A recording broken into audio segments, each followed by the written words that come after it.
My name is Emily Parker. I am 29 years old from Chicago, Illinois. Have you ever been treated like a mistake by the people who are supposed to love you the most? Pensive face, what if your own family tried to break you, not once, but again and again, just to control your future? What if they pushed you out of the house, lied about you, and used your name like a weapon in their corporate world? Would you let them win? Or would you rise from the ashes and build a life so strong that it shames them? Stay with me because the truth is about to hit harder than you think. I used to believe in the fairy tale version of family, the one where your parents are your biggest supporters, where your siblings are your best friends, and where love is the one thing that never runs out. I believed that so hard that I never once questioned the quiet moments that felt off. I never questioned the way my father's smile looked forced when I talked about my dreams. I never questioned the way my mother always seemed to judge me silently, like she was measuring my worth with a ruler that was never long enough. To the outside world, we were the perfect family. We were the family people pointed at and said, "Look at them. They have it all." We had the big house, the clean cars, the successful family business, and the kind of reputation that made people respect us without ever meeting us. But behind closed doors, the air was heavy with tension.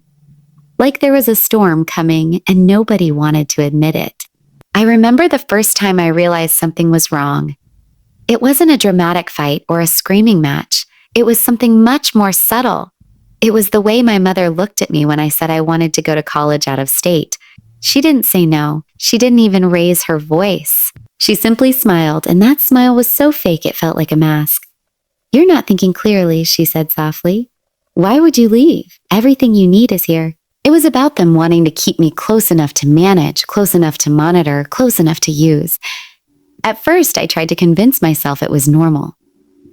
Maybe this is how parents show love, I told myself. Maybe they're just scared for me.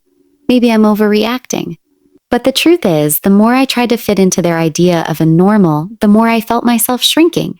They weren't just controlling my choices. They were controlling my identity, my opinions, my dreams, my friendships, my voice. Everything had to be approved by them. If I dared to disagree, I would be met with the coldest kind of punishment, silence. You know that feeling when someone stops talking to you? Not because they're angry, but because they're disappointed. That kind of silence is louder than any shouting match. It's a punishment that breaks you slowly. It makes you question everything about yourself. And that's exactly what they wanted. My father was a master of manipulation. He had this way of speaking that made you feel like the problem was always your fault. He could make you feel guilty for breathing wrong. He could make you feel like you were ungrateful for wanting more. "Do you know how hard we worked to build this life?" he would say. "We didn't struggle for you to throw it away." And the thing is, I believed him. I believed him because he made it sound like he was doing it for me. Like he was protecting me from failure. Like he was saving me from pain. But what he was really doing was keeping me trapped. My siblings were different. They weren't kind, but they weren't cruel either. They were just distant. Like they had learned early on that if they stayed quiet, they would be safe. I think that's what happens in toxic families. Everyone becomes a survivor. Everyone becomes a liar. Everyone learns to smile even when their heart is screaming. I started to realize something else too.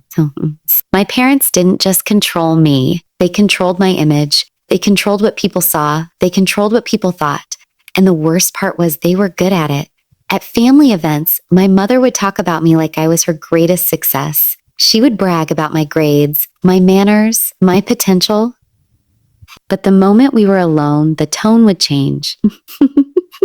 The compliments would stop. The support would disappear. It was like living in a world where you were always being watched, always being judged, always being measured. One day, I made a small mistake, a tiny one. I was late to a family dinner because I was working on a project for college. It wasn't a big deal. It was human. It was normal. But when I arrived, my father's face was like stone. "You think your time is more important than ours?" he asked. I tried to explain. I tried to say it was just a school project. I tried to tell him I was doing something that mattered. But he wasn't listening. He was already building his story in his head. The story that I was selfish, ungrateful, and disrespectful. That was the moment I realized They didn't want to hear my side of the story. They didn't want to understand me. They wanted to control the narrative. And once they control the narrative, they control you. The worst part was the way they turned everything into a lesson. Every time I tried to stand up for myself, they would make me feel like I was the one who was wrong. They would say things like, "You're too sensitive. You're overreacting. You're ungrateful. You're making things worse." And I started to believe them. I started to believe that maybe I was the problem. Maybe I was too emotional. Maybe I was too dramatic. Maybe I was too ambitious. Maybe I was too much. I didn't know it at the time, but that's what emotional abuse does. It doesn't always come with bruises or broken bones. Oh, or broken bones. Sometimes it comes with words, with silence, with guilt, with manipulation. It comes with a slow, quiet destruction of your confidence. Every time I tried to speak, I felt the weight of their judgment. Every time I tried to dream, I felt the pressure of their expectations. And every time I tried to leave, I felt the fear of what would happen if I did, because they made it clear if I left, I would be alone. They made it clear if I left, I would lose everything. And that fear is the most dangerous kind because it makes you stay. It makes you tolerate things you shouldn't tolerate. It makes you accept things you shouldn't accept. It makes you believe that love means sacrifice, even when it costs you your soul. But there was a moment, a turning point, that changed everything. It wasn't a dramatic fight. It wasn't a sudden revelation. It was a quiet moment when I looked at myself in the mirror and realized I didn't recognize the person staring back at me. I saw the fear in my eyes. I saw the exhaustion. I saw the way I had stopped dreaming. I saw the way I had started apologizing for existing. And I finally understood the truth. My family wasn't just controlling me. They were trying to break me. And if I didn't fight back, I would disappear. That realization hit me like a thunderbolt. It was painful. It was terrifying, but it was also freeing. Oh, because once you know what you're fighting against, you can finally begin to fight. And that's when the real story began. The moment I realized my family wasn't just toxic, but dangerous, was when I discovered the corporate trap. It didn't happen in a dramatic scene. It didn't happen with shouting or tears. It happened quietly in the background, like a storm forming far away. A storm I didn't even know was coming until it hit. You see, my family didn't just control me at home. They controlled me in the only place that mattered to them. The company. The company. The business was their empire, their pride, their identity. And I was just a piece of their puzzle. A piece they could move around, discard, or use whenever they wanted. Like I was constantly walking on eggshells. Like I was always one step away from being punished. Like I was always one mistake away from being cast out. I started to question my own abilities. I started to doubt myself. I started to believe their lies. I started to think, maybe I really am worthless by psych.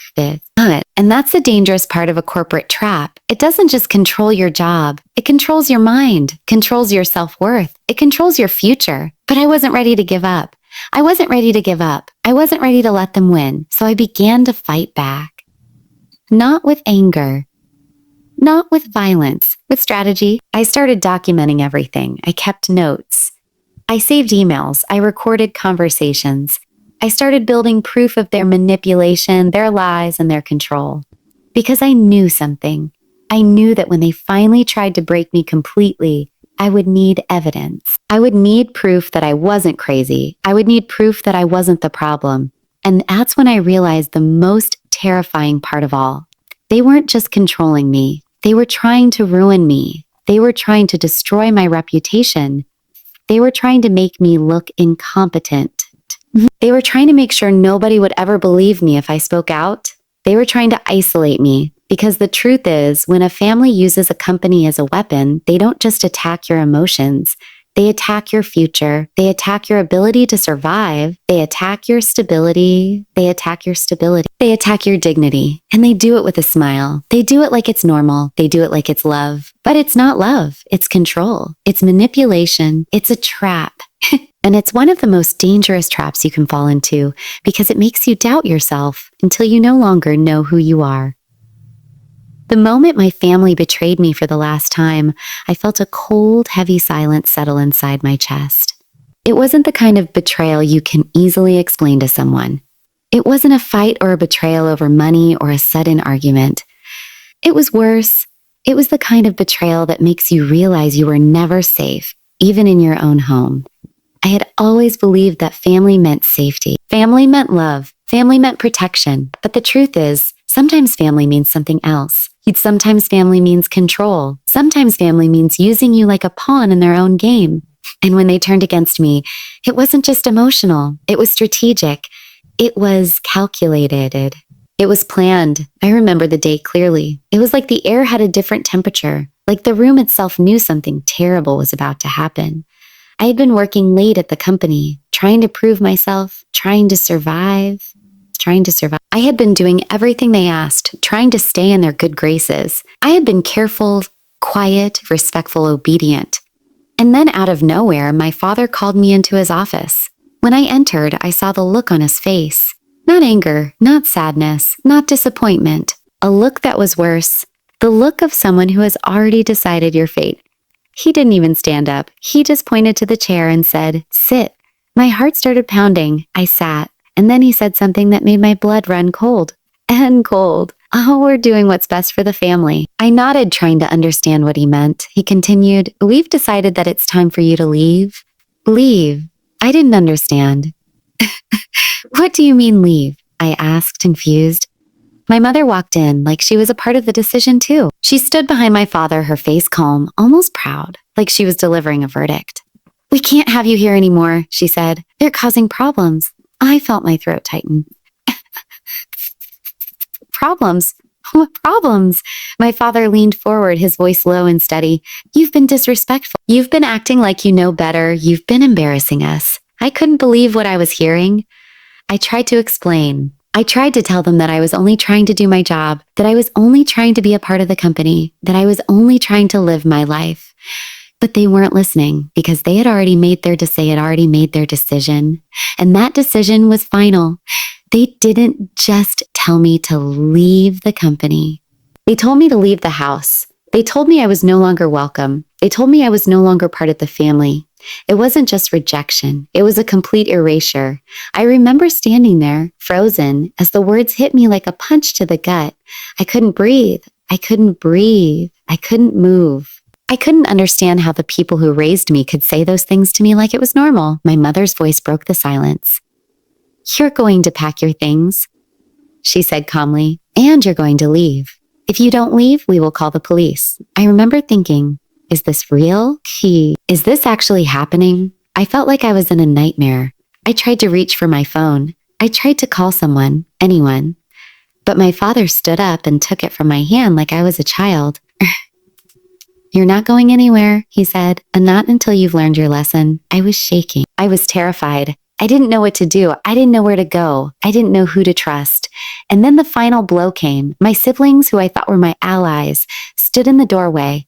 They looked at me with cold eyes like they were watching someone else's drama unfold. "Goodbye," my sister said. And just like that, the betrayal was complete. They weren't just kicking me out. They were erasing me. They were destroying me. They were taking everything I had ever known and throwing it away like trash. I left the house that night with nothing but a small bag of clothes and a heart full of fear. I didn't know where I was going. I didn't know who would help me. I didn't know how I would survive. All I knew was that my family had turned against me, and there was nothing I could do to stop it. The next days were the worst of my life because it wasn't just emotional pain, it was practical pain too. My family had cut me off financially. They had taken my access to the company. They had destroyed my reputation in the corporate world. They made sure everyone knew I was the problem. They made sure I was the villain. People who once smiled at me now avoided my eyes. People who once respected me now whispered behind my back. It was like they had all been trained to hate me. I tried to reach out to friends. I tried to get help. But I realized something terrifying. My family had made sure I had no one. They had isolated me. They had poisoned everyone's mind against me. I was alone. And when you're alone, you start to question yourself. You start to believe their lies. You start to think maybe you really are the problem. Maybe you really did deserve this. Maybe you really are worthless. But I refused to let them win. Even though I was broken, I was not defeated. I knew I had to rebuild. I knew I had to heal. I knew I had to heal. I knew I had to find a way to survive without them. And that's when I started to see the truth. The truth was that my family didn't just betray me because they were angry. They betrayed me because they were afraid. They were afraid of my independence. They were afraid of my strength. They were afraid that I would break free from their control. They were afraid that I would expose them. And that fear made them do the unthinkable. They tried to destroy me, but what they didn't know was that I wasn't going to disappear. I was going to rise. And the day I decided to rise was the day my life changed forever. After they pushed me out, after the betrayal settled into my bones, I didn't suddenly become strong. I didn't wake up confident or fearless. Healing doesn't work like that. Healing begins in silence, in loneliness, in moments where you sit on the edge of a bed in a room that doesn't feel like home and ask yourself one terrifying question. How did I survive today? The first weeks were brutal. I slept on a friend's couch, staring at the ceiling at night, replaying every word my family had ever said to me. Their voices echoed in my head like they were still there, judging me, controlling me, breaking me down, even when they were gone. You're nothing without us. You'll fail. We'll come crawling back. Those words followed me everywhere. I had no money, no job, no plan, just a heavy heart and a mind full of fear. Every morning, I woke up with a knot in my stomach, wondering how long I could keep going before I collapsed. There were days I couldn't even get out of bed, or I would lie there staring at the wall, feeling ashamed for being weak, ashamed for being tired, ashamed for still loving the people who hurt me. Because that's the cruelest part of family betrayal. You don't stop loving them just because they destroyed you. You blame yourself. And I did. I blamed myself for trusting them, for staying too long, for not leaving sooner, for believing their lies, for thinking love meant obedience. But slowly, something changed. It wasn't a big moment. It wasn't a miracle. It was a quiet decision. One morning, I looked at myself in the mirror and barely recognized the woman staring back at me. My eyes were tired. My shoulders were slumped. My voice was small. And I whispered to myself, I don't deserve this. That sentence didn't fix everything, but it cracked something open. I started taking tiny steps, the kind of steps nobody applauds, the kind of steps nobody sees. I applied for jobs late at night when I was too embarrassed to tell anyone how desperate I was. I rewrote my resume over and over, trying to remove my family's name like it was a stain. I didn't want their shadow following me anymore. The first interview I went to, my hands were shaking. I was terrified they had already poisoned the industry against me. I was terrified my past would catch up to me. I was terrified I wasn't good enough. But something unexpected happened. They listened. They didn't interrupt me. They didn't judge me. They didn't make me feel small. For the first time in my life, someone looked at me and saw me. Not my family, not my last name, not their expectations. I didn't get that job, but I didn't give up. Because for the first time, rejection didn't feel like confirmation that I was worthless. It felt like part of the process. Healing is messy. Healing is ugly. Healing doesn't follow a straight line. Some days I felt strong. Other days I felt like I was falling apart all over again. There were nights I cried myself to sleep, missing a family that never really existed. But I kept going. I started therapy. And let me tell you something. Therapy didn't make me feel better right away. It made me feel worse at first because I had to say things out loud that I had buried for years. I had to admit that I was abused. I had to admit that I was manipulated. I had to admit that I was afraid. And admitting that felt like failure. But it wasn't. It was freedom. For the first time, someone told me something I had never heard before. What they did to you was not your fault. I broke down because deep down I had spent my whole life believing I deserved the pain, believing I caused it, believing I earned it. But I didn't. And neither does anyone else who's been through this. As I healed, I began to rebuild my sense of self. I started doing things just because they made me happy. I took long walks. I read books I had always wanted to read but was never allowed to. I laughed without feeling guilty. I learned how to sit with silence without being afraid of it. I learned how to set boundaries. And let me tell you, boundaries feel selfish at first, especially when you were raised to believe your only value came from pleasing others. But boundaries saved me. They taught me that I didn't owe anyone my suffering. They taught me that love does not demand self-destruction. They taught me that healing is not weakness. Healing is strength. Slowly, the fear loosened its grip. Slowly, the shame faded. Slowly, I started to feel like myself again. Not the version my family wanted, but the version I had always been meant to become. And then something incredible happened. I stopped wanting revenge. I stopped wanting to hurt them back. Because I realized something powerful. Something powerful. The greatest revenge isn't destroying the people who hurt you. It's becoming whole without them. It's healing so deeply that their control no longer works. It's building a life so full that their absence doesn't feel like loss anymore. And that's when I knew this wasn't the end of my story. It was the beginning. Healing changed me, but it didn't make me forget. People think healing means you erase the past like it never happened, that you forgive and move on and pretend the pain didn't shape you. That's not true. Healing doesn't erase memory. It sharpens it. It gives you clarity. It helps you see exactly what was done to you and why it can never happen again. And with that clarity came power. For the first time in my life, I wasn't afraid of my family anymore. Not because they suddenly became harmless, but because I finally understood them. I understood their weakness. I understood their fear. I understood the lies they built their empire on, and I knew something they didn't. I knew where the bodies were buried. Not literal bodies, secrets. Corporate secrets, financial shortcuts, ethical corners they cut so often it became habit. Things I had noticed years ago but was too scared to question. Things I was trained to ignore. Things I was told were a normal business. They weren't normal. They were illegal. And suddenly, the company that once felt untouchable looked very fragile. I didn't rush. Revenge is patient when it's done right. I didn't confront them. I didn't threaten them. I didn't expose anything publicly. I stayed quiet. I stayed focused. I stayed strategic. I went back to school. I sharpened my skills. I learned the rules they had been breaking. I studied compliance, ethics, corporate law, not because I wanted to destroy them, but because I wanted to protect myself. And the more I learned, the more I realized how reckless they had been.